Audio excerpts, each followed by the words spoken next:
Take a look at the quiet fields of County Meath in the east of Ireland, and you might not expect to find a dwelling place of the gods. While the ruins of medieval monasteries dot the landscape, this place is far older. Older even than Stonehenge or the pyramids of Egypt.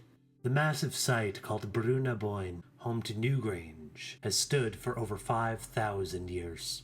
One of the most important places in Irish history and mythology, Newgrange is both a megalithic tomb and a mythic womb.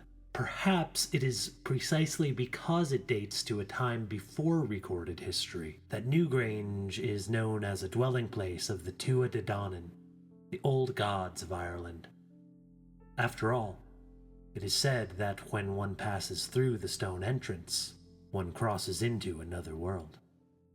My name is Sean. Welcome to Mythos and Logos. Relatively little is known about ancient Irish religion. The priestly class of Druids did not keep written records, and much of what we know about them comes from Romans like Caesar, who wrote about the Celtic people he campaigned against in what is now France, making him hundreds of miles and thousands of years removed from the people who constructed Newgrange. Yet we can confidently say that life revolved around the changes of the seasons.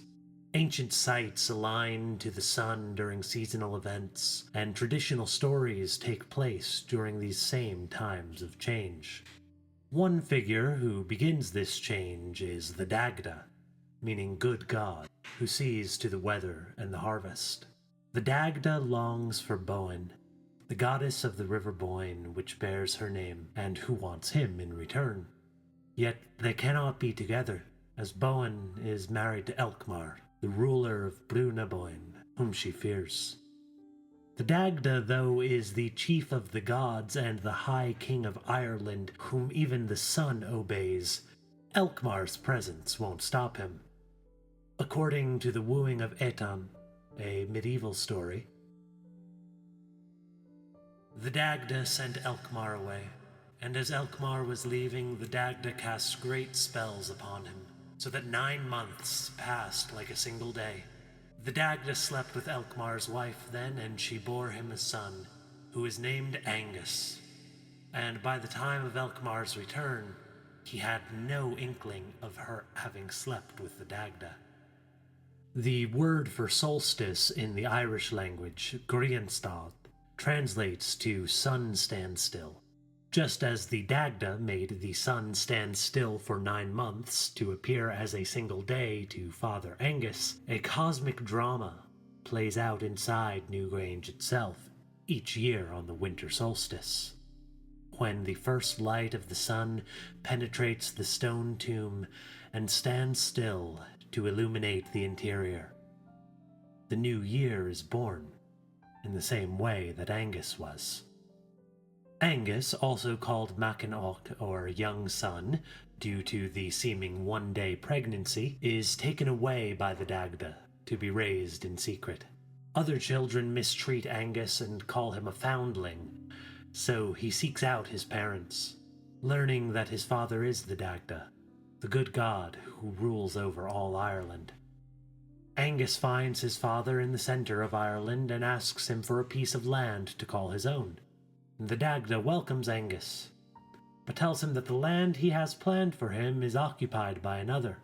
It is Boinne, home to his mother Boanne, who is still wed to Elkmar. But what the Dagda can give at the time is advice. He tells Aengus to go to Boinne at Samhain, the day which marks the beginning of winter in the traditional Irish calendar. Samhain is a day of change, and when Aengus goes, he finds Elkmar and his guards unarmed. Aengus threatens to kill Elkmar unless his request is met, to rule over Boinne for a day and a night. Elkmar grants this, but when the day and night end, Aengus does not return rule of the brew. The Old Irish phrase that he used translates to either a day and a night or day and night, And since all of time is the procession of day and night, Aengus had in fact one rule over Boinne for all time. When the case is brought before the High King, the Dagda, he naturally sides with his son. Thus Aengus wins the brew, not through bloodshed, but through wit. Aengus's rule as Lord of Boinne is uneventful for a time, until one night he has a dream. The most beautiful woman he has ever seen, surely the most beautiful woman in Ireland, appears before him. She does not say a word, but walks toward him playing sweet music on strings. Night after night, Aengus reaches out his hand to the mysterious beauty, and night after night she vanishes before he can reach her. Dreams have long been considered visions into something beyond our world. In religious stories, dreams bring divine visions. In psychology, we encounter the unconscious within them. In the Celtic tradition of this story, though, the woman's appearance in dreams marks her as belonging to the otherworld, the world of supernatural beauty which exists parallel to our own and is home to the supernatural race of the Aengus. The otherworld exists just out of sight, but we get glimpses of it during transitions, when the seasons change at Samhain, when passing into a tomb like Newgrange, or between wakefulness and sleep. Aengus grows lovesick at his dreams and stops eating, unable to think of anything other than the woman in his dreams. And for 2 years, the otherworldly woman comes in Aengus's dreams, while Boanne and the Dagda search Ireland for her. They find her among the Aengus in the west of Ireland. Aengus is summoned to Loch Beldrachen, the lake of the dragon's mouth, where 350s of young women are brought before him.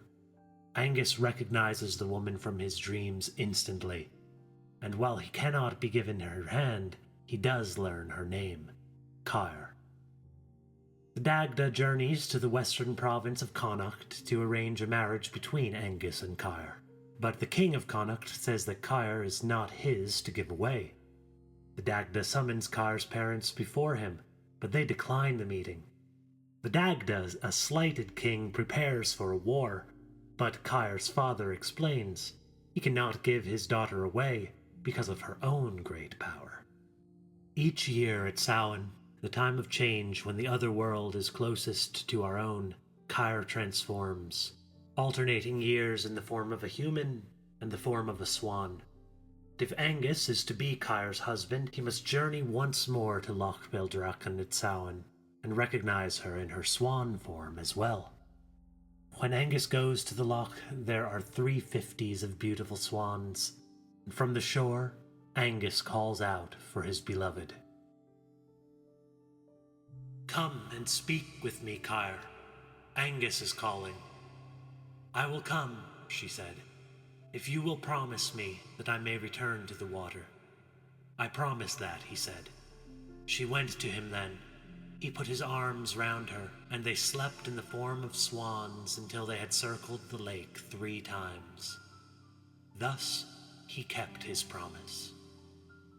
In the form of swans, the two fly off to Aengus's home at Boinne. They fly around the brew, singing a song which puts all those inside to sleep for 3 days and 3 nights. And after circling 3 times, the pair fly into Newgrange, where they have lived ever since.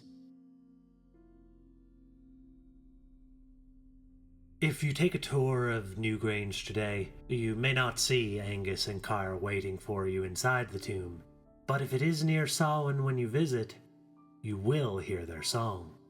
That is when the flocks of Whooper Swans migrate to Ireland from their breeding grounds in Iceland.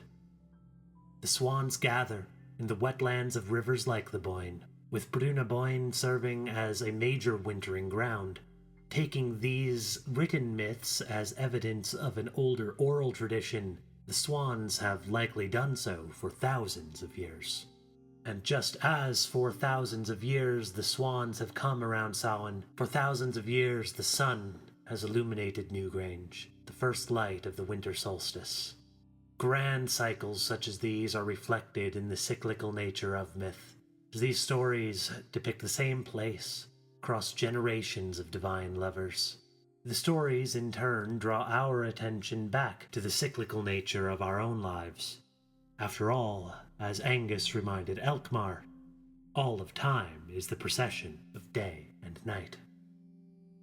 My grandmother, who was born in Ireland, recently passed at the age of 95, peacefully and surrounded by her children.